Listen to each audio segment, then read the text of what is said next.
This fourth and the last video in the energy series of videos, we will be talking about the solar energy. But this will be solar energy for all of you that do not have houses and live in apartments, so no roof for you to install the solar panels there. We'll start in couple of seconds.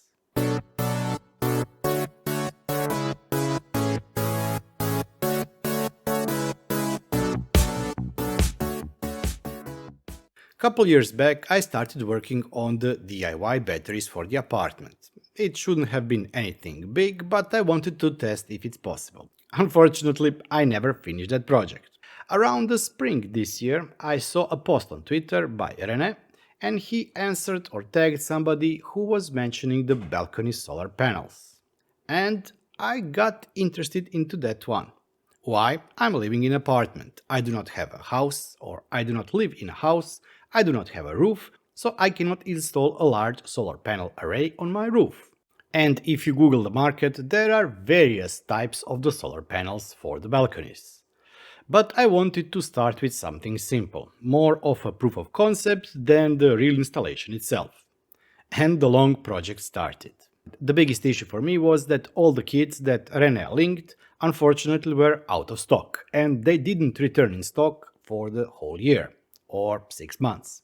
So I started searching and googling around to find the same parts that you usually buy in a kit and source them myself. First issue was finding the correct inverter. But let's take one step back. First, let's talk about types of the solar systems. We have off-grid, on-grid and hybrid systems. This one here that you can see integrated inside Home Assistant is on-grid. Off-grid, of course, is the system that is completely separated from the grid or utility company, and you usually have batteries and store power there and then use either direct power that is produced from the solar panels or from the battery. Hybrid is very similar to both on and off grid because it does have solar panels, it does have batteries, but it's also hooked up to the grid. This allows you autonomy. If the power goes off, you can then use power from the batteries. And also you have option to buy cheap electricity when you need it or if you do not have enough power stored in the batteries. On-grid, this system here, is the system that is completely integrated into electricity grid. But there are also two types of on-grid systems. The normal on-grid systems are the large solar arrays on the roof of your building or your apartment or your house, and you produce a lot of energy. Excess energy is sold back to the utility company. So you can earn some cash. Well, actually not in Croatia, but that's a different story. This system here is a grid-tie microinverter solar system. What is grid-tie microinverter solar system? Each solar panel or solar panel array needs inverter. Inverter converts voltage from the solar panel to something that can either be stored in batteries and then pulled from the batteries and used as either 110 or 220 volts, or B directly converts it to 220 volts. But as I said, it is tied to the solar array. Microinverters are usually one panel and one microinverter, or in some cases 2 panels per microinverter. Let's talk local regulation. Germany has regulations or laws that allow you to hook up to 60 watts of energy produced, tied to the grid, per your grid.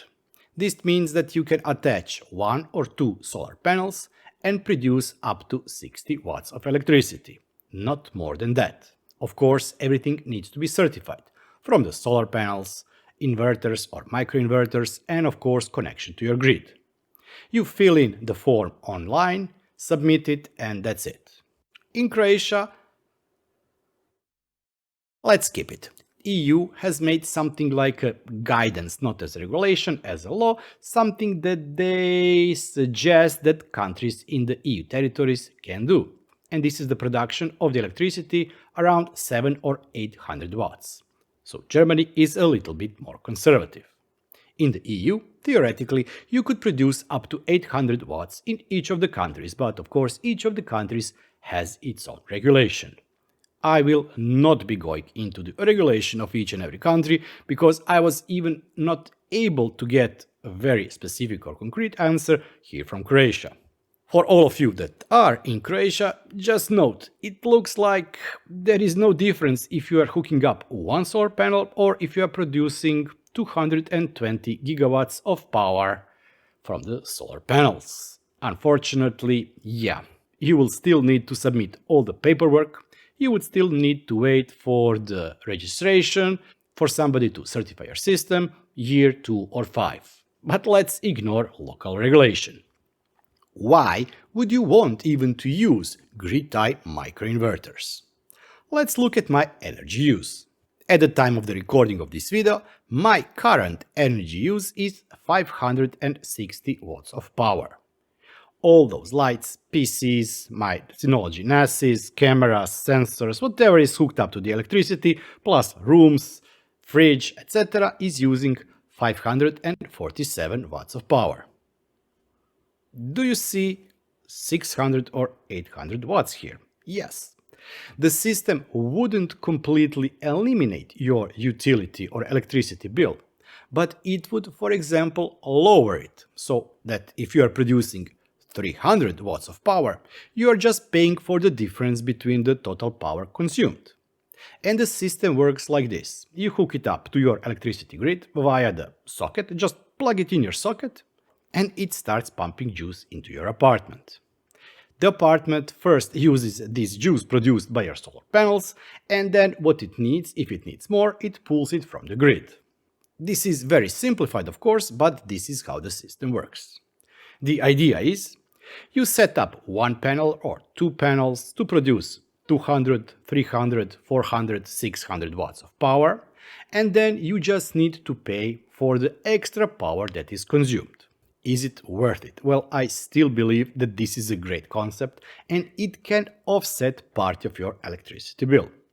I will also tag a video from Bitluni because he did 2 videos on this. I think one is a couple of years old and the other one is from this summer when he upgraded his system. But I'll not be bothering you about that anymore. For that, you can join the stream on the 26th of November and we will be chatting there about my solar setup. If you cannot join the stream, there will be a recording. Now let's talk about the components, and all the links of course will be in the video description. This is the solar inverter or micro inverter that I opted for. I did a lot of research and this is the solar inverter I wanted. The reason I wanted this one is because of this, the second generation. There is a catch, especially if you're using Home Assistant, or if you're not using Home Assistant but are using Smart Life app from the Tuya. This one is working with the Tuya and the Smart Life app. And why I went for that one? Because I thought that it would be the easiest way to integrate inside Home Assistant. Question is, do you want to have it integrated or not? You can opt out and don't go for the integration. If you don't go for the integration, you can use something like a Shelly Plug S and hook this microinverter through Shelly Plug, and the Shelly Power S will be metering how much power you are producing. But as I said, I wanted to integrate it inside Home Assistant. The reason I went for this seller and this specific inverter, besides Tuya integration, was the ability to select shipping from Germany. That way I was able to get this for less than 150 euros, delivered to my home in around 1 week. Okay, now the solar inverter was here. I still needed 2 parts. One was the solar panel itself, and since this is the 2 times 300 watt solar inverter, I wanted to find the equivalent solar panel. That wasn't also that easy. I wanted to source something as close as possible to home, preferably to find it shipped here to my home, so I don't have to drive for that one somewhere else. The second, I wanted to find a panel that has 20% efficiency, which for the solar panels is okay. And I didn't trust sellers on the AliExpress, because they can write that the solar panel has 99% of the efficiency, while actually the solar panel has 5, 10, 15% of the efficiency. The more efficiency, of course, the better panel quality is. At the end, somebody mentioned that I should look at the Croatian factory, and I went for the Solvis solar panels. They are manufacturers here in Croatia and they make good solar panels. And this is the panel I got. It's SV60E, which ranges from the 290 to 310 watts of power production. For all of you that are interested, I will also be leaving a link down in the video description. Next part that you will need is either this connector, and I really had fun trying to find that one, or go for a cable with the connector. Price of the cable with 3-pin M19 connector, 2 meters of cable and the Shuko adapter is 10 euros and 76 cents with the 9 euros 87 cents shipping. So overall around 20 euros. I, as a tinkerer, went for the connectors. 3-pin connector, which is currently selling for 3 euros 90 cents and 55 cents shipping to Croatia. The reason why I went for this was because I didn't know how long cable I needed. So I decided to buy the connectors, find the wire, cut it to the length that is required and then do my own wiring. Which was another pain. The reason for that is that a lot of images that you find on the internet show you that they have these screw-in terminals. No, they have solder-on terminals. And soldering 2.5mm copper wire is not easy if you do not have a big iron. If you are going for this, you need a microinverter, solar panel or panels, 2 maximum, and then you also need a cable with a connector. And actually that's it. For me, unfortunately, this was not it because I had other problem. The issue that I planned to have a power socket on the balcony, but I never installed it. But I also had fun drilling the wall.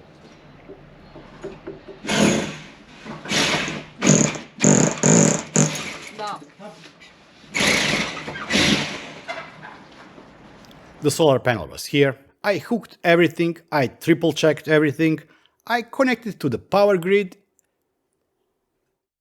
Well, actually, I didn't expect that. For solar inverter to be able to connect to the Wi-Fi network to Smart Life app, and the connection itself was, when it was working, really easy to do, it requires solar power. So let's take a once again step back. Grid-tie solar inverters have to have a couple of protections. One of the protections it needs to have is it needs to produce power only when it's hooked up to the utility company or electricity company. If, for example, fuse is blown, the microinverter needs to cut the power off too. The reason for that is that if, for example, people from the electricity company have switched the power off and are working on a grid to fix or improve something, you do not want to have power produced by the solar panels. That could kill them, of course. So all of those microinverters, when they are hooked up to the grid, they also need to have the stable power from the grid itself. The problem with this model, and I'm really not sure if this is just this model, although I see a reason why I would do that, is that if there is no sun, meaning that the solar panels are not producing enough electricity to wake up the MPPT, the electronics on the board also don't work. No matter if you hooked it to the electricity grid, it will not be working. Meaning, if it's night, you will not be able to access and get data from the inverter itself. Which at first was a bit strange for me, because the device itself is hooked up to the mains grid and it's not working. But there is also a good reason. You do not want to be spending power from the grid. You want to be producing and pushing it into your apartment. There is also one catch. The solar inverter, we said, costs around 150 euros shipped here to Croatia from the German warehouse. The solar panels were 1080 kunas, which is roughly around 130 or 140 euros for the 300 watt solar panel. I couldn't believe that the mount for the solar panel for the balcony costs around 110 euros. So once again, I must thank Rene, because after the last stream, when I talked about the issues I have and the problems that I simply, for the temporary location of solar panel, do not want to spend 110 euros, just to later on move it somewhere else, he sent me a link to one thing that he himself is using. Thank you, Rene, once again. He found these clamps, which are normally used for the acoustics or lights at concerts. And unfortunately, once again, I couldn't ship this to Croatia, but I found a similar link, and that link also will be in the video description. Bought the clamps, bought some screws, some brackets, and installed it on the balcony. The current installation of my solar panel and microinverter is temporary one. I will be moving it to a more permanent location, but only next spring. But what about Home Assistant integration? Since this is a Smart Life product and it's working with Smart Life, I tried two integrations. One was the Tuya integration inside Home Assistant, which unfortunately Frank didn't spend enough money, his own time, to create the integration for solar inverter. Just kidding, Frank. But there is also local Tuya. Let's check both of them. Tuya integration, the cloud integration, has found it and it's called Smart Inverter, but it's also unsupported. If we click on it, nothing is there. And if you want to integrate, you will have to use local Tuya. The setup itself was pretty straightforward. You press configure, add new device, submit, select device which is currently not on the list because of two reasons. One is because it's already set up, and the second reason is it's nighttime. I work during the day, so there was no way for me to film this during the work hours, unfortunately. And the microinverter is currently sleeping. But what you get with the local Tuya integration is a couple of attributes to the switch. With the attributes, I was able to create a couple of sensors. And by the way, all those files are available on my GitHub repository, and of course the link to GitHub repository is in the video description. There are three template sensors: solar AC current, solar AC voltage, and solar cumulative output. This one is showing how much amps are currently being pumped out of the inverter. For this we are using attribute state from the switch smart inverter, current consumption. And also, since the state of the sensor is not available when it's nighttime or not enough sun, I'm using default equals 0, meaning that it's not now showing unavailable, it now shows the state 0. Same goes for the voltage, and cumulative output is showing how much overall kilowatt hours has the solar panel produced. If we look at last 7 days, we can see that the maximum produced power was 0.08 amps in the specific period of time. The AC voltage, you can see that it sometimes was 160 or 180 volts. It means that the voltage was dropping down because there was not enough sun. And unfortunately, for the last couple of weeks, we only had fog, rain and no sun. Is it worth it? Actually, I have no idea. One thing that I didn't consider when I was going into that project is location of my apartment. My apartment is facing east and west. The optimal location for the solar panels is, of course, south if you're northern hemisphere. So actually, during the winter, I do not get any sun, not just because it's raining and fog all the time, but simply location of my apartment doesn't allow me to install solar panels facing south. If you are even thinking, if you are considering this system, check if your balcony is facing south. Of course, if you are in the northern hemisphere. Most of the balcony installations are flat, 90 degrees. You have balcony railing and you install solar panel like this. But that's also not optimal. Each location in the world, each spot, has a specific tilt for the solar panel, and it changes. It's not the same in the winter, summer, spring or autumn. I will be leaving a link to this footprint hero, which can help you find the optimal angle for your solar panel. For me here it's 33.9% for whole year. For the spring and fall it should be 33.9, for the summer 18.9, and for the winter 48.9. I know that René has created his own brackets for the balcony where he can tilt them. When I was looking at those brackets for the solar panels with my colleagues, I also was looking at the ones that you can tilt and change the angle. Unfortunately, for my POC setup, I've decided to just put them directly on the railing, because it's a temporary location. Will I be keeping the solar panel and the microinverter? Yes, most probably I will. But I will move solar panels on the roof of the building. We have flat roof.